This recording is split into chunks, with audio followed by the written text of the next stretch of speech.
الله وبركاته. الحمد لله رب العالمين. الصلاة والسلام على سيد المرسلين وعلى آله الطيبين وأصحابه الطاهرين فمن تبعهم بإحسان إلى يوم الدين. أما بعد، فقد قال الله تعالى في كلامه المجيد: أعوذ بالله من الشيطان الرجيم بفضل بسم الله الرحمن الرحيم. صراط الذين أنعمت عليهم غير المغضوب عليهم ولا الضالين. آمين. صدق الله العظيم. சிராத்தல் லதீன அன்அம்த அலைஹிம். யா அல்லாஹ், எங்களுக்கு நீ வழி நடத்துவாயாக, எங்களை நீ வழி நடத்துவாயாக, எங்களுக்கு நீ நேரான வழியை காட்டுவாயாக. அல்லாஹு தஆலா அந்த வழிக்கு விளக்கம் சொல்லும் பொழுது எப்படிப்பட்ட வழி? சிராத்தல் லதீன அன்அம்த அலைஹிம், நீ யார் மீது ரஹ்மத்தை பொழிந்தாயோ, அருளை பொழிந்தாயோ, அவர்களுடைய வழியிலே எங்களை நீ நடத்துவாயாக, எங்களை நீ அவர்களுடைய வழியை எங்களுக்கு நீ காட்டுவாயாக என்று அல்லாஹு தாலா நமக்கு அழகான ஒரு துஆவை கற்றுத் தருகிறான்.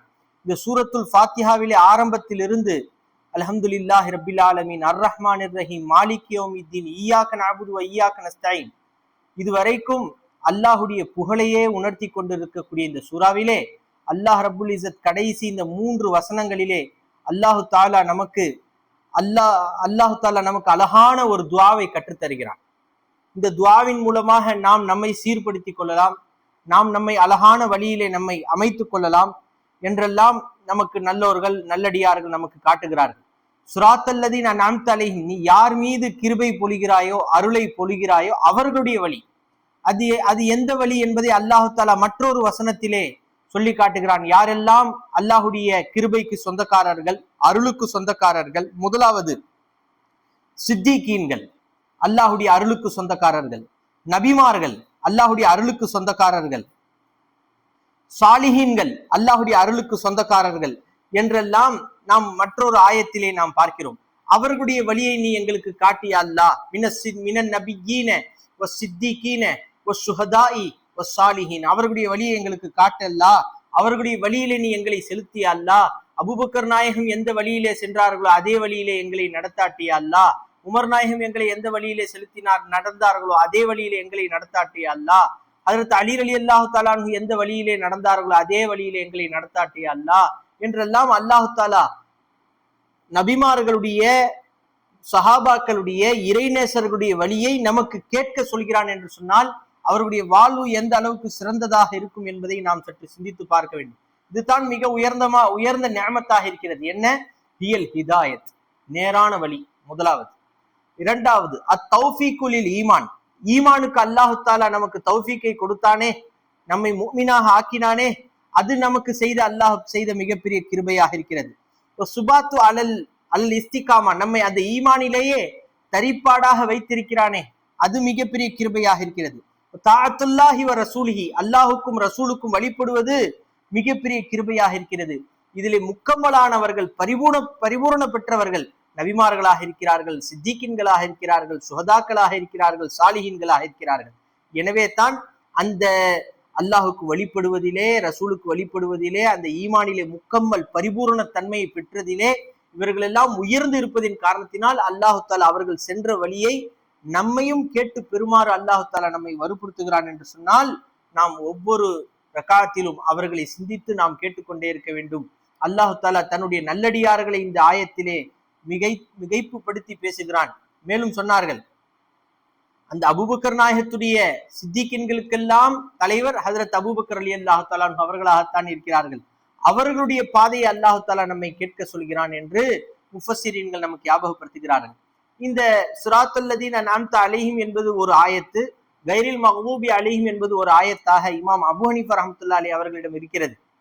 ஆனால் இமாம் ஷாஃபி ரஹ்மத்துல்லாஹி அலைஹி அவர்களிடம் கைரில் சிராத்தல் லதீன அன்அம்த அலைஹிம் என்ற வசனமும் கைரில் மக்தூபி அலைஹிம் வலத்தாலின் என்ற வசனமும் ஒரே வசனமாக சேர்த்து இரண்டும் வெவ்வேறு வசனங்கள் அல்ல, இது இரண்டும் ஒரே வசனம் என்று சொல்லி அவர்கள் 7 வசனங்கள் சூரத்துல் ஃபாத்திஹாவிலே என்பதாக நமக்கு இமாம் ஷாஃபி ரஹ்மத்துல்லாஹி அலைஹி அவர்கள் ஞாபகப்படுத்துகிறார்கள். அல்லாஹ் தஆலா அடுத்து சொல்கிறான், கைரில் மக்தூபி, நீ யார் மீது கோபப்படுகிறாயோ, உனக்கு கோபப்பட்ட அடியார்களுடைய பாதை எங்களுக்கு காட்டிவிடாதே அல்லாஹ். உனக்கு யாரெல்லாம் கோபப்படக்கூடிய அடியார்களாக இருக்கிறார்களோ, கோபமான அடியார்களாக இருக்கிறார்களோ அவர்களுடைய பாதையை காட்டிவிடாதே அல்லாஹ். வலத்தாலின், யாரெல்லாம் வழி தவறியவர்களாக இருக்கிறார்களோ அவர்களுடைய பாதையும் எங்களுக்கு காட்டிவிடாதே யா அல்லாஹ் என்று அல்லாஹ் ரப்புல் இஸ்ஸத் நமக்கு அழகான ஒரு துஆவை நமக்கு கற்றுத் தருகிறான். எனவே நாம் ஒவ்வொரு நேரத்திலும் அல்லாஹ்விடத்திலே இந்த பாதையை கேட்டுக்கொண்டே இருக்க வேண்டும். இந்த காலத்திலே நாம் நல்லவர்கள் யார் கெட்டவர்கள் யார் என்று அறிய வேண்டிய ஒரு கட்டாய சூழ்நிலையிலே இருக்கிறோம். ஏனென்று சொன்னால் கெட்டவர்கள் எல்லாம் நல்லவர்களுடைய ஆடையை போர்த்தி கொண்டு வருகிறார்கள், நல்லவர்களுடைய சொற்களை தூக்கி கொண்டு வருகிறார்கள். எனவே எது ஹிதாயத்து எது லலாலத்து என்பதை பிரித்து பார்க்கக்கூடிய ஒரு சூழ்நிலையிலே நாம் எல்லாம் மாட்டி தவித்துக் கொண்டிருக்கிறோம். இக்காலகட்டத்தில் இதை அறிய வேண்டிய ஒரு கட்டாயம் இருக்கிறது. எது உண்மையான பாதை, எதுவுமே நல்ல பாதை, எல்லாமே நல்ல பாதையை போலவே இன்றைக்கு சித்தரிக்கப்படுகிறது. ஹராமும் ஹலாலை போலவே சித்தரிக்கப்படுகிறது, ஹராம் எல்லாம் ஹலாலை போலவே சித்தரிக்கப்படுகிறது, காட்டப்படுகிறது மக்களுக்கு மத்தியிலே. எவ்வளவோ தொழில்கள், வட்டி தொழில்கள், ஹராமான தொழில்கள், மக்களுக்கு நன்மையான காரியங்கள், நல்ல தொழில் தானே, அது போன்று காட்டப்படுகிறது. இந்த இரண்டுக்கும் மத்தியில எது நல்லது எது கெட்டது, எது நேரான பாதை எது வழிகேடான பாதை என்று பிரித்து அறியக்கூடிய ஒரு சூழ்நிலையில் நாம் எல்லாம் இருக்கிறோம். எனவே நாம் அதிகமாக அல்லாஹ்விடத்திலே கேட்டுக்கொண்டே இருக்க வேண்டும். யா அல்லாஹ் நேரான வழியை காட்டியா அல்லாஹ், யா அல்லாஹ் எங்களை நேரான வழியிலே செலுத்தியா அல்லாஹ், எது ஹைரு எது ஷர்ரு என்று எங்களுக்கு காட்டி கொடியா அல்லாஹ், நாங்கள் எது ஹைரு எது ஷர்ரு என்று தெரியாமல் தவித்துக் கொண்டிருக்கிறோம் யா அல்லாஹ். அன்றைய காலத்திலே இருந்தார்கள் முஷ்ரிக்கீன்கள், முனாஃபிக்கீன்கள். ஹஜ்ரத் ரசூலுல்லாஹி ஸல்லல்லாஹு அலைஹி வஸல்லம் அவர்கள் அவர்களுடைய அலாமாத்துகளை, அடையாள சின்னங்களை காட்டி கொடுத்து விட்டார்கள். ஆனால் இன்றைக்கு யார் நல்லவர்கள் யார் கெட்டவர்கள் என்றே தெரியவில்லை, எது நல்லது எது கெட்டது என்றே தெரியவில்லை.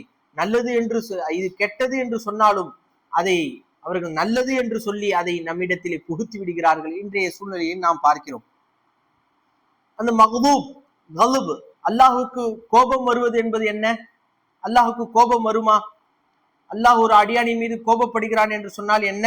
அதற்கு முஃபஸ்ஸிரீன்கள் சொல்கிறார்கள், இராதத்து ஷர், இராதத்து ஈசாலில் வரர், அந்த அடியானின் மீது தன்னுடைய வரரை, தீங்கை அந்த அடியானின் பக்கம் சேர்ப்பது தான் நோக்கம் கல்பை கொண்டு என்பதாக முஃபஸ்ஸிரீன்கள் நமக்கு ஞாபகப்படுத்துகிறார்கள். எனவே இந்த ஆயத்திலே 3 விதமான ஃபிர்காக்களை அல்லாஹ் தஆலா ஞாபகப்படுத்துகிறான். அன்அம்த அலைஹிம், யார் மீது நீ உபகாரம் செய்தாயோ, யார் மீது நீ அருள் புரிகிறாயோ என்று சொன்னால் அவர்கள் யார்? அவர்கள் ஒரு கூட்டம். அஹ்லு தாஅத்தின், அல்லாஹுக்கும் ரசூலுக்கும் வழிபடக்கூடிய ஒரு கூட்டம், அல்லாஹுக்கும் ரசூலுக்கும் பிரியமான ஒரு கூட்டம். இவர்கள் அன்அம்த அலைஹிம் உடைய கூட்டத்திலே வருவார்கள். கைரில் மக்தூப், இவர்கள் ஒரு கூட்டம். அஹ்லு மஅசியத்தின், பாவம் செய்யக்கூடிய கூட்டம். அதன் பக்கம் இஷாரா செய்யக்கூடிய ஒரு வசனமாகத்தான், செய்கினை காட்டக்கூடிய ஒரு வசனமாகத்தான் கைரில் மக்தூப் என்று இருக்கிறது. மூன்றாவது அல்லாஹ் தஆலா ஒரு கூட்டத்தை காட்டுகிறான், வலவாலின், வழிகெட்டவர்களுடைய கூட்டம். யார் அவர்கள்? அஹ்லுல் ஜஹல் ஃபி தீனில்லாஹ், அல்லாஹ்வுடைய மார்க்கத்திலே மிகவும் மடையர்களாக முட்டாள்களாக இருப்பவர்கள், அல்லாஹ்வுடைய தீனை, மார்க்கத்தை, தீனுல் இஸ்லாத்தை அறியாதவர்களாக இருப்பவர்கள். இவர்களுக்கு வலவாலின். இந்த 3 கூட்டமும் 3 கூட்டத்திலே எதிலே இருக்கக்கூடாது எதிலே இருக்க வேண்டும் என்பதை அல்லாஹ் தஆலா தினமும் நம்மை துஆ செய்யுமாறு, பிரார்த்தனை செய்யுமாறு, அல்லாஹ்விடத்திலே கேட்டு பெறுமாறு அல்லாஹ் தஆலா இந்த வசனத்திலே நமக்கு ஞாபகப்படுத்துகிறான். எனவே இந்த வசனத்திலே அல்லாஹ் எதை சொல்ல வருகிறானோ, எதை நாம் கேட்டோமோ, எதை பேசினோமோ அதன் பிரகாரம் அமல் செய்வதற்கு, நேரான வழியிலே நாம் செல்வதற்கும், நேரான வழியிலே அல்லாஹ் நம்மை செலுத்துவதற்கும் அல்லாஹ் தௌஃபீக் செய்வானாக. ஆமீன் யா ரப்பல் ஆலமீன். அஸ்ஸலாமு அலைக்கும் வரஹ்மத்துல்லாஹி வபரகாத்துஹு.